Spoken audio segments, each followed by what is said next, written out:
โอ้ได้ยังไงเลยมันนัดเดียว2 โตว้าตัวประยักษ์นี่ยิงเธอเดียวนี่โอ้2 โตขักจะให้นั่น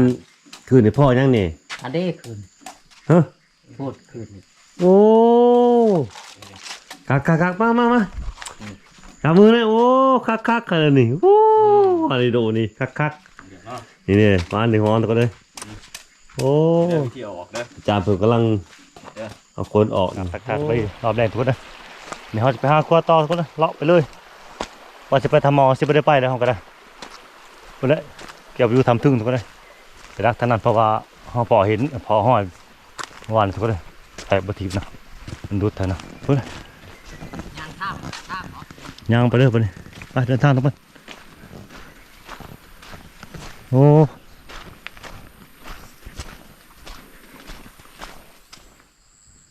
แต่ป่านยิงนกตัวใด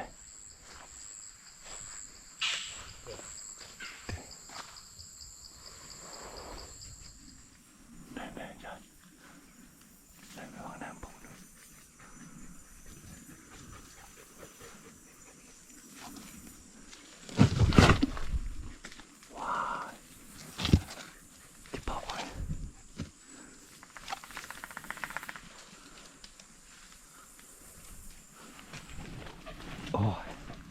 เราจะจอบยิงไก่เดี๋ยวพอท่านกันก็ได้เอาซองเพลนมันเดี๋ยวเราไปต่อกันกึบเลยโอ้เราทำได้ทุกเลยเต้ไม่เอาเลยลึกเลยลึกอันนี้ตำบึงใช่เห็นไหมเห็นปะต่อผมชื่อกูอีกกระทมตันขึ้นได้เป็นได้เห็นตัวมั้ยเห็นดีnói đấy đó tài rồi sao đang thì nó thứ đa tăng đi rồi và thằng lăng tí cái này mò hả nhìn thử bo thứ là phao ếch đuổi ôเดี๋ยวรอดโอ้ปลาขาวทำตัวนี้อยู่นอกđi đi cô làนี่นะก็ไปเจอไก่อะไรใหญ่เอาเอาอีกวันนึงตะโรงเงินกี่มันบ่ไม่มีโมเมนต์เองบ่ไปเข้าใกล้ร้านที่มันบ่เข้าหมดสั่นเลยเถอะเรียบร้อยฮะดูมันตัวดูเตะ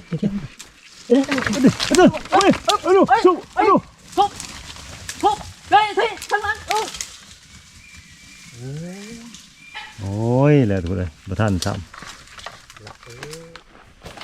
โอ้โหโอ้ยเดี๋ยวมันโตเลยเดี๋ยวฮึบโอ้ยเดี๋ยวตายขึ้นรถเลยโอ้ยแล้วบ่ดิแล้วนี่ดอกเด้โอ้ยตอนจะไปเห็นนั่นนี่มันคืองาตัวนั้นแหละไปแล้วงาโค้งไปพูดมันเดินตกค่ะโค้งเด้นี่ดอกเนาะ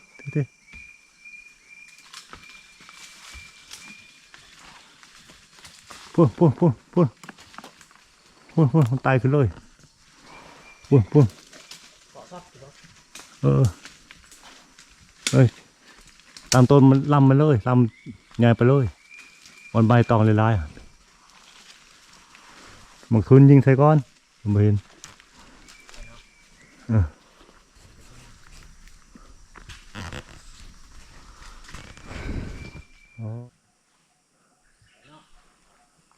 มันปั้นบ่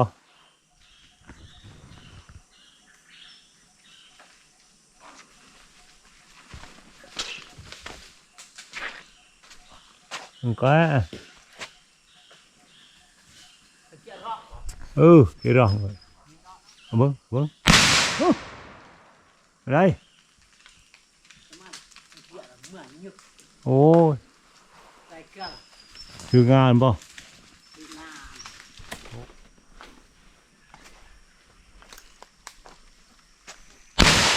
ốp liệp loại à ở đây à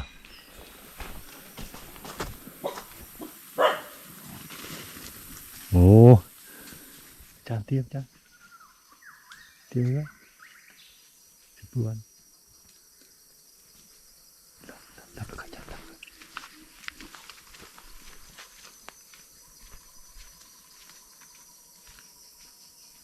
cô nó mà thì kia thôi cô mà thì kia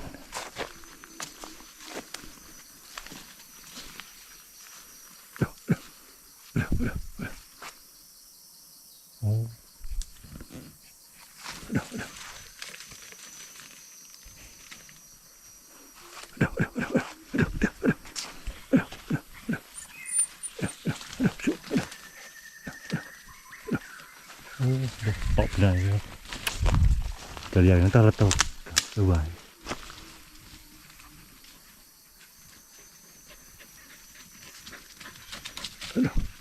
mà thì cái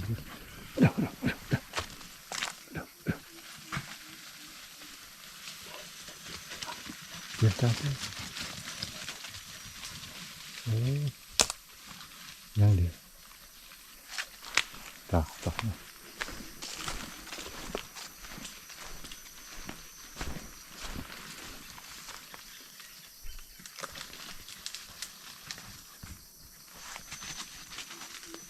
Được, tôi bỏ được chưa? Thăm được thôi đây. Đúng không?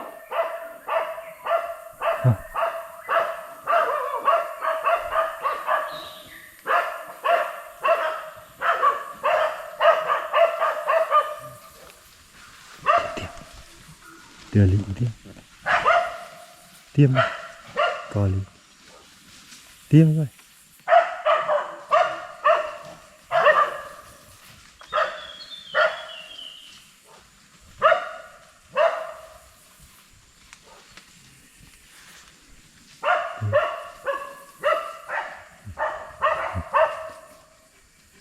Đó bỏ rồi.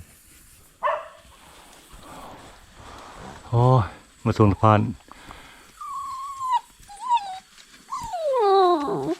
ดีดุก็ได้แต่นางดักจนเฮาถือว่าอยู่บอลเลยไปบ่ได้ต้องนาคาลงมาก็ได้โอ้โอ้ฮอดโมงฮอดบอลเลยทุกคนเด้อโอ้ทีมงานเฮากะนี่บ่าวผู้ก็ยังอยู่นี่นี่ โอ้สบายแล้ว หมดสบายแล้วไปดักบ่ได้เลยโอ้บ่ม่วนในตู้เหรอเอ้าหมดสบายเฮาก็พักพรก่อนนี่ก็อาจารย์เพิ่น คืนหนึ่งว่าเสียดาย เอ้าตั้งไพ่อาจารย์เอ้ยแต่ว่ามื้อนี้มีติพานดีโดเนาะไปผู้เดียวเนาะโอ้ปล่อยพานดีโดมื้อนี้ มือเศร้าถ้าเรายิงกระหอก มาตายรอนชาชามหั่น ตัวอีกแล้วเนาะบรรหานอนเซยว่ะเนาะทีมงานนี่ว่ะวิทยาเฮานักคนเดียว หาตายตาก็ตัวได้ตัวคราวแรกก็ทำปั่นสำนะวินัยปั่นแรงก็ได้ฮะเราจะไปกับอาจารย์นะส่วนว่าผู้ก็อยู่นึ่งข่าวถาไปโอ้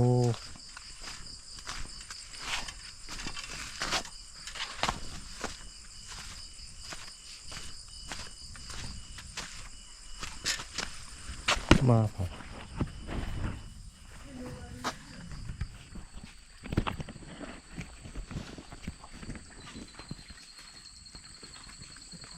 พอเห็นเขาด้วย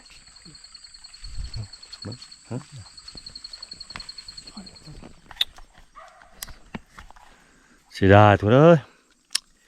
ยิ่งเห็นกับบัถือซ้ำเห็น2-3ตัวโอ้เสีย ถือตุลุงหน่อยนะ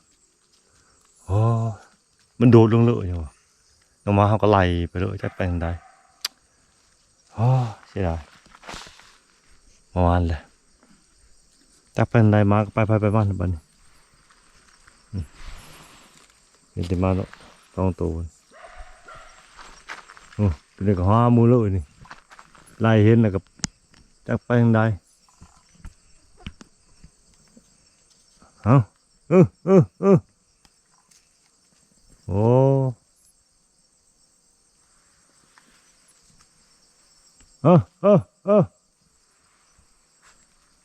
เห็นมาแล้ว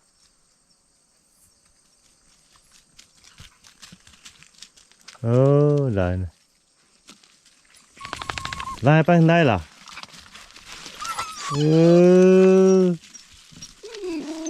มันเป็นเรือไล่เห็นทำนี่กับประธานเวลาเท่าไหร่ไปจานกับไปแต่จ้าบันไป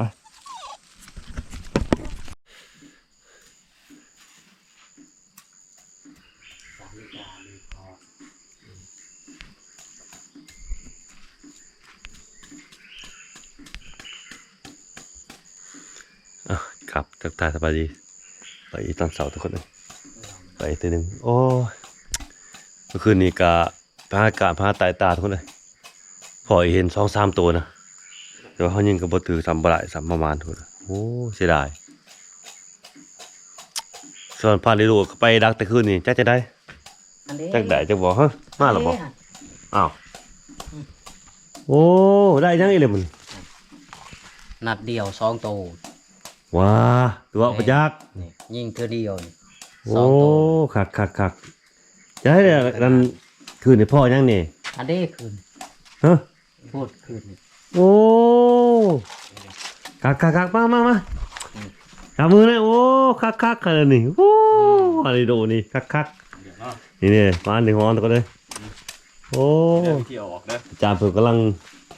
เอาคนออกนี่โอ้เอา นี่ต้นเสาเนี่ย โอ้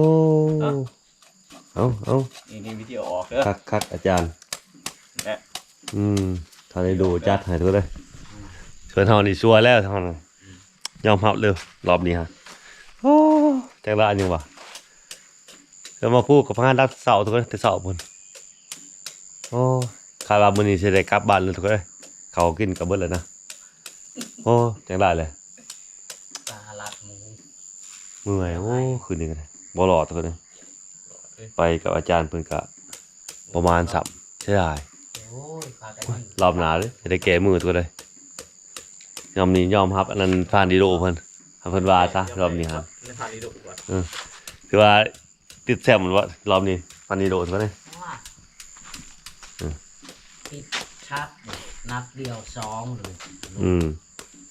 โอ้มันบ่เจ้าดักขึ้นนี่มันมาจากโต้เนาะอันนี้ฮอนนี่ ค่อยกำลังสิมืออะ อ้าว ค่อยย่างเขาไปข้างในอีกหน่อยหนึ่งประมาณ เออ 15 นาทีแล้วเขาก็ออกมาเขาว่าสิลงก็ได้เห็นในทางบนว่าสิลง โอ้ยมันกำลังสีเข่า ห่างจากกกหน่อยหนึ่ง เออก ลาง โอ้ที่ล็อกอยู่ เล็กลอกใส่พอดีงวกมาพอดีมนพาตัวนี้พอดีเลย โอ้ทีแรกปีนคางจะได้คือจะงวกมาตัว เออ พาหัวพอดีเลยเซตเลย โอ้ลงมาแต่คืนนี่พุ่น ลง9 โมงครึ่ง โอ้ 9 โมงนี่แหละ เออ ว้ายเขาบ่มีขวดดิ โอ้ ขวดเหี่ยวทีมแถวนั้นเลยคิดว่ามันบ่เข้าแล้วว่านี่ เออ คันมีขวดนะโอ้ก็นั่งดน มันเพียงมาสัก2-3โตได้ปกติอันนี้มันมาเป็นหมู่เป็นครู ตัวเดียวลี อ๋อ เฮ็ดลีเหลือหอด โอ้บ่พอหน่อยเห็นคืนอีกกันเนาะ อืม โอ้พอแต่ เขาไปเจ้าไล่เลยเด้ไปมัน เ ถึงมาไล่น้ำหัวหอบเต็มสตริงอยู่แล้ว ไปทางไหนจักมันถือทางนึงบ่ตายได้เห็น แต่ว่าเฮายิงขึ้นนี่ก็คาดว่าอาจสิถือนะทุกคนแต่ว่ามันถือบ่คักนะ น้องมาเขาก็ไล่โอ้ยส่วนน้ำมาแตกทะลุภูพาจะไปพายไปมันหนึ่งปะก็มาก็ได้เขาก็น้ำมันมาก็ได้ลงติลงแดดลงปลาหย่อนโอ้คนก็ไปพระคนบ่นี่ไปพายไปมันเอาแล้วได้เลยเขาก็บ่ลึงเคยแน่กับปลาเทนนี่แถวนี้ทุกคนนะปล่อยจักละยังวะได้โอ้คนกับทุกใส่ในพุกทีโอ้ยตัวทึกเนาะนี่มักโอ้ยปูมูนเทกระรอมูหยัด กระจอกเดียวรักปาน จำใส่เลยมัน กะโล มันจะกระดอเตะเจ้าเพลบางทีกับกันก็เสะ ตะกันว่าตะกันนางเผานางพกกันนางพกแม่นอันนี้เจ้าของมันยางมากคือแบบกำลังสิลงค่ะลงทางลงเพิ่นจูรเกียใส่ซะ ตัว10 โมงเลยจ้ามันเกลือน่ะเต้9 โมงเลย ไว้เหนียวเหนียวตัวเหนียวบ่มีขวดเหนียวแถวนั้น เขาเลยมัน คึดแล้วมันบ่เข้าดอกคันเหนียวเลย ทอดเนาะอืม ยางก็ไปข้างในทำท่านสกับนอนกวางทางอาลาดโอ้ย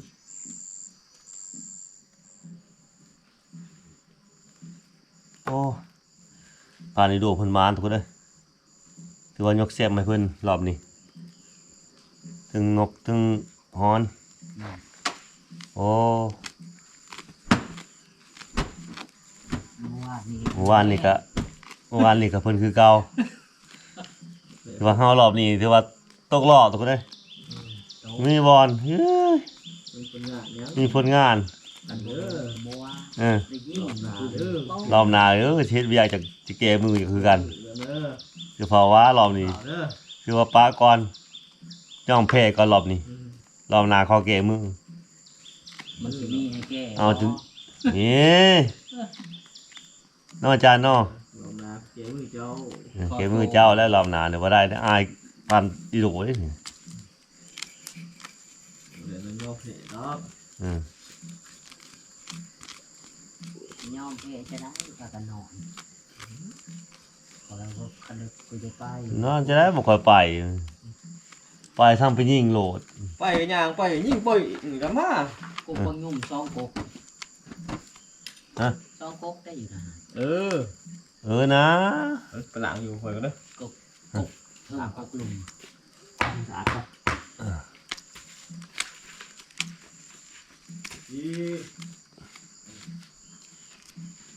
ไปกันปุ๊บปั๊บปุ๊บปั๊บที่มาใหม่ตรงลงมาเนี่ยขึ้นไปเบาตาหุ่มบ่ทีหาตัวใหญ่ๆเด้ตาที่ตัวใหญ่โอ้ตัวนั้นแม่นแล้ว เห็น2โตแล้ว อืม อยู่ มันนี่ กัน อยู่นำกันต้นจิมปิ่มที่เถิงพุ่นเห็นแต่ตาไหลหลับแถวอุ้มนี่ยังไปจังหวะเสียบัดเห็นบัดบ่เห็นแต่ตาหน่อยเดียวข้างเดียวโอ้ยจากแม่จากลูกแล้วมันใส่เลยซะ มานใจ มันใจหมาบตัวนั้นเม็ดมากก็จับปืนเอามาจานอีกแลนใส่พุ่นมันเลยไปพุ่นเลยแต่ประเทศมันแลนโอ้มันโดดจุดนำใช่เลยโดดเป่ามาไหลเลยบอลนั่นมันไวมาไหลปุ๊บมันเห่าฮอดพี่ รอบสุดท้ายรอบสุดท้ายเสียงดังขนาดปืน ปืนน่ะจะอันนั้นดีจานมาผู้เพื่อผู้ เออ ยัดจะหมักโอ้ย เออ จนมันดันพอยิง ดันอันนั้นรอบที่2เป้าเสียง ห้อง เสี ปิ ยง น กล้วยเท่า เออ ป้วงโอ้ย สั่งบ่ขึ้นในใจโอ้ยไปเต็มร้อย ไปมงที่กระบูจัดน้ำไปมงยันลงป่าเมื่อคืนนี้คนวนนานในจนเลือกเครื่องพวกมือเลย โอ้ย เอา บ่ ยัน ท เขายันจะลงมาแล้วเขาหักพดไว้ ำว่า เอ้ย จูนทำเดียวนั่นก็ ทำหน่อยๆนะ ไม่เริ่มแต่ว่าท อืม ำเดียวไม่โผล่ไม่ได้ จักแล้วเขาไปจักชื่อมาเห็นทำหน่อยนะ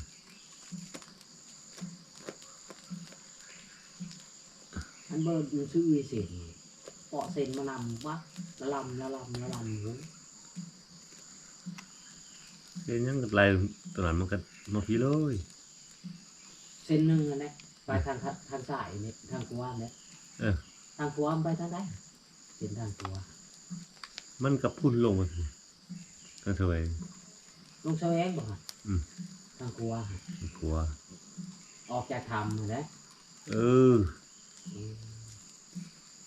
ไปเท่าไหร่ทางนั้น จะยานเสวง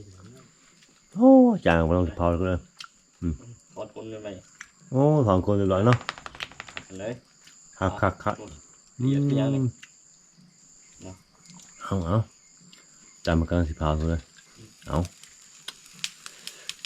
ลงมาก็หอบกองไฟเลยมันจะเมื่อยแห้งทุกเลยลงมาเอาก็แล้ว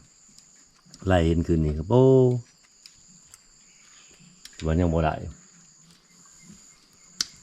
อะแต่ว่ามาอาจารย์พานีโดมื้อนี้ผลงานผลที่บ้านนี่พะนะ สุดเป็นเด่นเลย ถือว่ารอบนี้ดังแล้วพันโด โอ้ตายต้องนี่คือมันงอน แล้วจ้ะ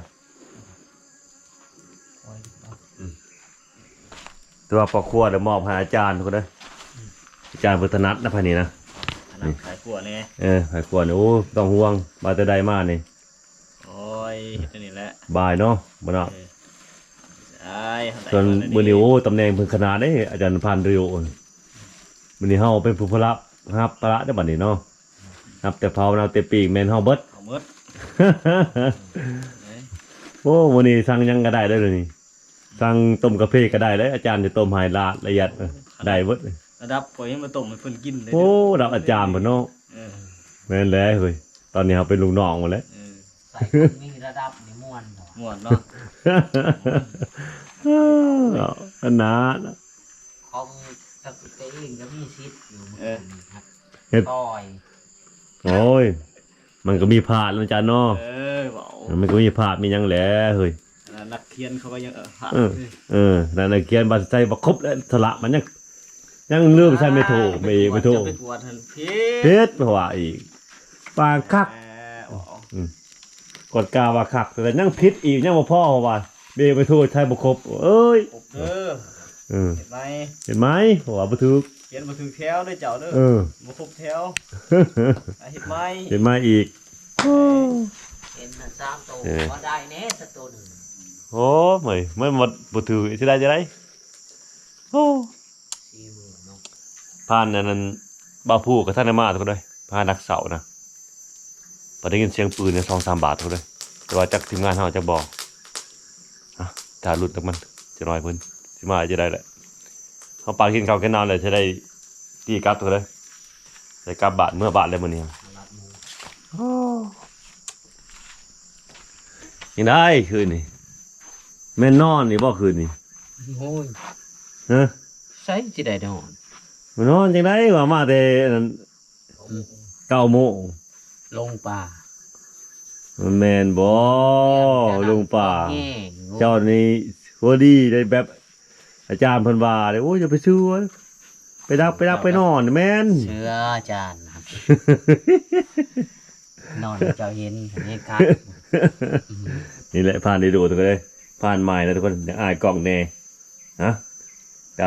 บ่เป็นหยังอาจรอบหน้าสิลืมกว่านี้ดอกถ่ายกล้องนี่ก็ได้ ไม่ได้ตาย คนหันเก่าแต่ว่าผ่านหันใหม่ทุกคนเลย โดนตอดไปนึง ผมนี่2สีคือบ่ขาทั้งหมดเลยแหละคือเฮาทั้งหมดเลยบ่แล้วรุ่นเดียวกันทุกคนเลยแต่ว่าเพิ่นตัวน้อยเพิ่นบ่เป็นคนบ่เฒ่าง่าย หน้าตาก็ยังรอคือเก่าดอก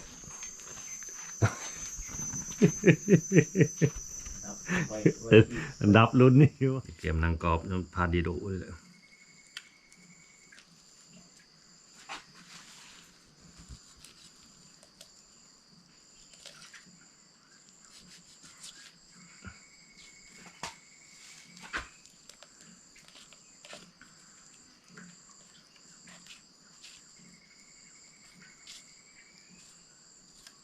เก่าอยู่ทำถึงนี่มานนะเคยมานเจอทำถึงนี่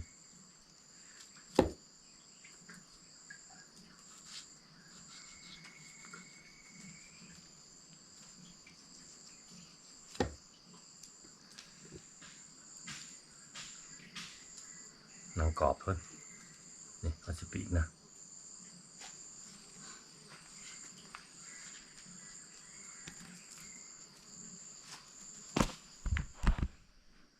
ทั่วเลยตัวเขาแบ่งกันเรียบร้อยแล้วนะนี่แบ่งพูดกันคือ4คนเข้าไปนี่วางพิจารณาเป็นทั่วเลยผู้ยิงได้เลยเพราะว่าเขาได้แบ่งกันเลยทุกคนเขาจะได้กลับบ้านเมื่อมื้อนี้ครับ ได้มาเลย นี่ บ้านก็ได้มาเลยเนาะ เจ้าอาจารย์เห็นยังเลย โอ้ปีหนัง ปีนังกรอบ ปีหนั โอ้ ง ยสงสีเสียเนาะอาจารย์เนาะ ครับ นังกรอบต้นมาแล้วบ่ทันแล้ว ปิ้งเวลาเขาปิ้งนี่เขาใส่เล็กอย่างบ่แสบ บ่แซ่บแม่น ได้ บ่คืออะไรใหม่เอาสิ ใหม่ เนาะ มาปิ้งจากธรรมศาสตร์ดู โอ้สุดยอดกะอีหลี เฮ้ยบ่กินได้ทันใส่เล็กอย่าง ว่ามันก็ต่างกันได้กับเฮาปิ้งใส่ถ่านใส่หยังหั่นบ่ครับปานใดได้ ใส่เนื้อเหนียว บ่คือใส่พื้นใส่ไผ่ธรรมดาเฮาเนี่ย ถ้า คักกว่า กินเนื้อน่ะหัน อืม บ่มีรสชาติหรอก อืม เนื้อนี่มันหอมกลิ่นไฟ โอ้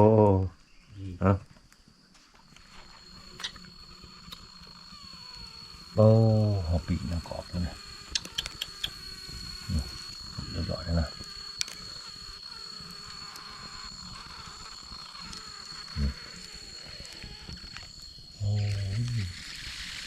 กักทุกเลย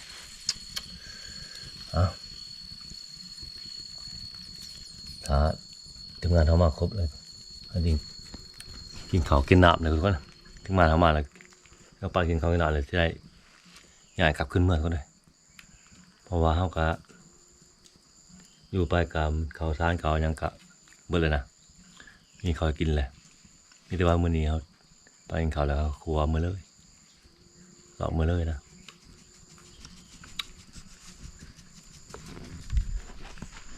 โอ้เดี๋ยวพาเพิ่นก็นอนเลยหัวนอนเป็นรับเป็นตื่นขึ้นนี่เพิ่นว่าเป็นดักเมนดักฮอนขึ้นนี่ดักบักเถาะแล้วทุกคนจนเราไปพอฮอนบัดนี้มันก็เลยเอาฮอนมาผ่านดีโดเอาเฮ้ยเอากระเพาะบ่ฮะสิปรุงให้นะ ครับ นั่นก็หอกเขาบอกพ่อ บ่พอก็ออก บอกว่าจะได้คือเสียงดังปึ้ง ยิงไปเลยยังกับยิงหัวนกกับไฟมันยิง กำลัง สูงแล้วคนยิง ไปทุ่งใส่หยังทุกคนเลยทีมงานทำแรงกัน พอได้ผักลูกผักเมียนี่แหละ แหละบุ มันกินของยาเข้ากันได้อืม เดียวก็สิอาจารย์ซ้ อืม คนขึ้นตลอดเลย เอา ำนี่เป็นช่องกล้องเนาะเป็นเนาะ แม่นเอาได้ผ่านซอยนางกรอบบ่นี่โอ้ยโอ้คำตาตีไปเนาะ คืออยู่บ่ เอาเบิ่งโอ้คัก เย็นเนาะค้างไฟนี่เลย โอ้มันเย็นเนาะบ่คัก ค้างเลยนึง ถือว่ารอบนี้ดังเนาะผ่า เอา นดี บุ โด เดียวเลยเฉพาะสมกับว่าไปแบบบทอยเรียนเนาะ โอ้ยไปเต็มร้อยเดินไป ปลาเรือเสือยิงนก น้ำยูแบบโอ้โห ยิงนกบาทเดียวเนาะช่องโต อันนี้นกบาเดียวได้สองไอ้ตี้เป็นยิงเท่าไหร่อันนั้นมันเฮี้ยงกันบ่ เฮาย่างหานี่แหละ เฮี้ยงมันไม่เฮี้ยงกันเนาะ อามบ่ลอยมันบ่ สิยิงจังได้มันจังสิพาให้มันถือเบิดสอง โอ้ ที่แรกก็อยู่แบบนี้คันยิงเป้งก็สิตัวเดียวนี่มันก็ต้องเบี้ยนมันหนัก ขนาด ต้องไปทาน บริจาคปิ้นนี้ยังดีวิทย์กับยานะเนาะเขาจะได้ซองเนาะ โอ้ แต่ว่าบ่ได้ซองก็บ่เอาสินะ แบบจะเอานัดเดียวได้ซองเลยเนาะบ่ เสีย เบิ่ ดาย เนาะ ลูกปืนเด้ มาตอนนั้นเสร็จมันบ่ มาตัวนั้นว่าหล่นปลุกบนซองเลยแน่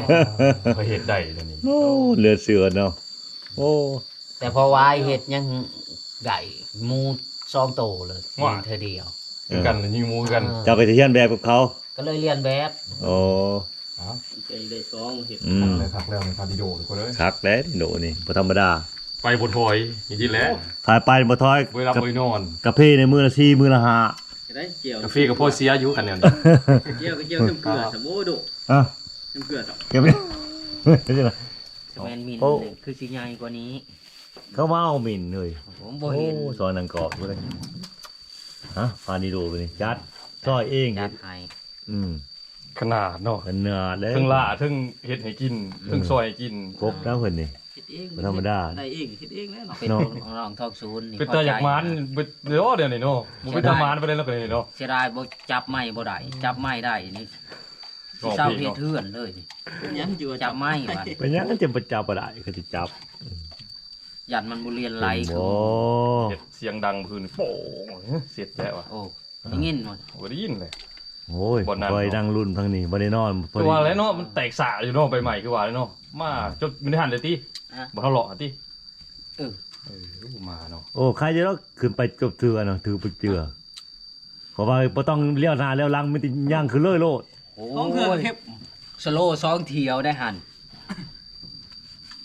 อืม จะได้ขนาดเห็ดเจียวเข้มบ่ เข้มคือ เข้มอีกเลยบ่ได้สิทอกอีกเลยซะ ได้มาทุกคนมาโอ้หลังกรอบนี่คักฮะ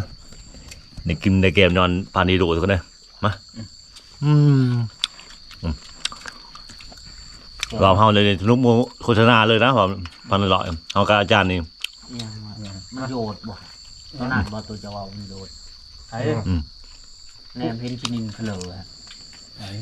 ฟังอ่ะ เขาเย็นทุกคนเขามันเหนียวเขาบริหนึ่งนะ โยดนะเจ้า กินไหนนะ เป็นเจ้าทีจะได้คือบ่เห็นมันโยด แม่นไม่หันแหละบนอยู่ไม่หันแหละบนงูขามไม่หันแหละบนงูขาม ตามเทิงบ่ เออ ตามลังมัน ลงมานะขามลงมาลงมาพอดีใส่บอลเจ้าหญิงอยู่นะ ก็ปรุงไม่ได้นะ โอ้เขา กินจนบ่อยากกิน ถือว่าอาจารย์บริการขนาดนี้เนาะจนเขาให้คุ้มเขาปรุงให้เรียบร้อยโอ้ กินแล้วบางอย่าง ได้พิเศษ กิน กินไม้ไรเนาะ นี่โมเมนต์วางดีเด้อย่ านบ่อ้วนบ่พี่ สิขาให้ใจสั่นตายนี่ กาแฟก็ว่าบำรุงในเขาว่า ไผบอกว่าบำรุง เฮ้ยก็ว่าซื้อมายังขัน เอ้ยเขากินนะมันข้ามตา กินไรใส่ให้มันหมดเพื่อนใดกะพี่นี่ คือว่ามันคำอะไรคือประค แหมส่วนผลงาน ำเท่าเราเท่าเที่ยงพูน เอาใจมันสิแหม คอยซื้อกาแฟไปคำเที่ยงก่อน เออคือว่ามันคำได้อันน่ะ คำว่ามันคำได้ซื้อ บ่ กาแฟไป มันผิดสูตร อันนี้เขาผลิตเพื่อใส่คน เขาผลิตใส่เทียง ว่าคำตาได้ เม้นเขาว่าโอ้ แต่คำ กาแฟนี่เป็นคำตา ไม่ได้คำเที่ยง ก็เป็นเขาเขียนใส่ทหาร จะ นะ เว้น โอ้ย ก็ นะ ไปเบิดคืน ไม่ว่าโอ้ ข้ามตาแต่ว่า ไปโทษเลยวันนี้เขาก็จะได้สิกลับถูกนะเพราะว่าอยู่ป่าก็หลายคืนแล้วนะอ่ะโอ้น้องมาก็ได้เมื่อยไหลเห็นคืนนี้ก็ได้ฮะเราจะไปรัดต่อทุกคนเลยแล้วก็เลาะกองมาเลยนะแล้วทีมงานรัดตัวไปเจออย่ามาเพาะทางนะทุกคนหมดแล้ว72 โมงไปได้40 บาทหรือว่าบ่ายโมงไปแล้วไปเลยไปไปเลยจะลงหอถึงเท่าไหร่เอาจะเลาะขวาไปเลยทุกคนเอาแบบโจไปเลยนะพาทางมาหดหลับไปเลยทุกคนส่วนบ่าวผู้ครับมันจานไปรัดทางหนาทุกคนเอาจะไล่กับพาดีโดนะพาทางมาไล่ไปโอ้มีเห็นกินไปจ้านี่มาอันนี้หูบางทีขึ้นพันนะก็เลยจะมาไล่มาหอดทีมงานเขาเลยจะได้ละผ่านวันนี้ยังเรียนบ่โอ้ยสั่งเป็นดีโดนี่ตัวอีแล้วดีโดนี่จานดีโดตัวหรือว่าจานตัวนี่ดีโดตัวเนาะโอ้ยถือแต่ข้าวต้มดีโดนี่ โอ้บ้านเมื่อทางพุทธทางไห้บ้านเมื่อผู้เดียวเลยเยอะในผ่านมาส่งครึ่งทางบันเลยตัวพายตัวมันบันนี้เนาะนั่นแหละก็ว่าแล้ว ไปยังต่อบันนี้โอ้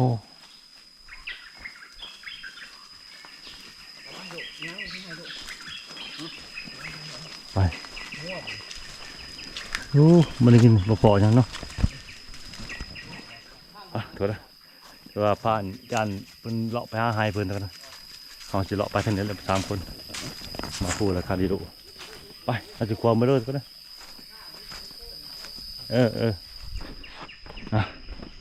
ตามไปต่อเหมือนน้ำทุกนะนี่